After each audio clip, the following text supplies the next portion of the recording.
নমস্কার বন্ধুরা, বাসন্তী রান্নাঘরে আপনাদের স্বাগত জানাই। আজকে পালং শাকের ঘন্টর যে রেসিপিটি আমি শেয়ার করছি, এটা কিন্তু শীতকালে বানানো হয়ে থাকে, যখন বেশ নরম কচি কচি পালং শাক পাওয়া যায়। কিন্তু এখন বাজারে প্রায় সব কিছুই পাওয়া যাচ্ছে, তাই আগে ভাগে আপনাদের সঙ্গে বানিয়ে শেয়ার করে নিলাম। গরম গরম ভাতের সঙ্গে কিন্তু এটা মেখে খেতে অপূর্ব লাগে। আশা করছি আপনাদের দারুণ লাগবে আমার এই রেসিপিটি। আর বন্ধুরা, আমার চ্যানেলটা এখনও যারা সাবস্ক্রাইব করেননি তাদেরকে সাবস্ক্রাইব করবার অনুরোধ রইল। আসুন বন্ধুরা, আমরা রেসিপিটি দেখে নিই। সবথেকে প্রথমে আমি পালং শাক নিয়ে নিয়েছি। এগুলোকে আমি ভালোভাবে ধুয়ে এইভাবে চাকুর সাহায্যে কুচি কুচি করে কেটে নেব। পালং শাক আমার কাটা হয়ে গেছে। এখন আমি প্যান বসিয়ে দিয়েছি। প্যানের মধ্যে দিয়ে দিলাম 2 চামচ তেল। সবথেকে প্রথমে আমি রসুন আর আদা কুচি দিয়ে দিলাম। রসুন আদা কুচিটা একটু ভাজা হয়ে গেলে এর মধ্যে আমি দিয়ে দেবো লঙ্কা কুচি। লঙ্কার পরিমাপটা আপনি আপনার যেভাবে লঙ্কা খান সেভাবেই দিবেন। আমি দিয়ে দিয়েছি এখানে 4 থেকে 5টি কাঁচা লঙ্কা। কাঁচা লঙ্কাটাও একটু ফুটে এসেছে। এখন আমি এর মধ্যে দিয়ে দেবো একটি পেঁয়াজ কুচি করে। পেঁয়াজ কুচি দিয়ে ভালোভাবে পেঁয়াজটাকে আমি 5 মিনিটের জন্য ভেজে নিলাম। পেঁয়াজটা আমার ভাজা হয়ে গেছে। এখন আমি দিয়ে দেবো মটরশুঁটি। মটরশুঁটি দিয়ে মটরশুঁটিগুলোকেও আমি 1 থেকে 2 মিনিট ভেজে নিলাম। আর এখন আমি এর মধ্যে দিয়ে দেবো 2 চামচ বেসন।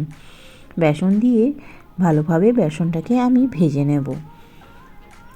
পেঁয়াজ আর মটরশুঁটির সঙ্গে বেসনটাকে আমি ভালোভাবে ভেজে নেব।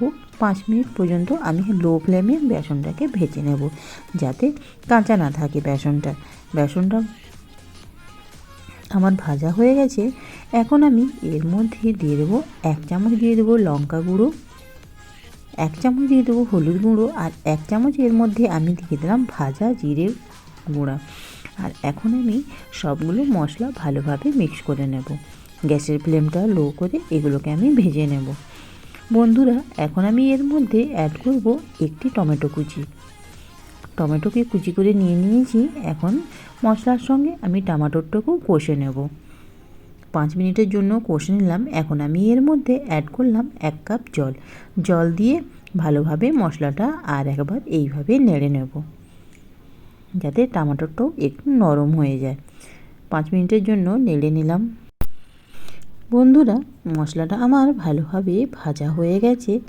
এখন আমি এর মধ্যে অ্যাড করব শাকগুলো। কুচি করা শাকগুলোকে এখন আমি এর মধ্যে অ্যাড করলাম। গ্যাসের ফ্লেমটা মিডিয়াম টু হাই রাখবো এখন, কেন কি শাকটা দিলে শাকের মধ্য থেকে জল বের হয়। আর বন্ধুরা, এখন আমি শাকটা দিয়ে ভালোভাবে এটাকে মিক্স করে নেব। ভালোভাবে 5 মিনিটের জন্য একে মিক্স করে নিলাম।